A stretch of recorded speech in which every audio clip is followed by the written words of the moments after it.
পুঁই শাক। পুঁই শাককে ইংলিশে বলা হয় রেড মালাবার স্পিনাচ। পেঁয়াজকলি।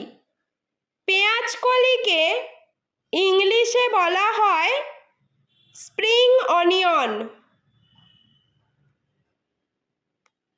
আলু। আলুকে ইংলিশে বলা হয় পটেটো। রাঙা আলু। রাঙা আলুকে ইংলিশে বলা হয় সুইট পটেটো। গাজর।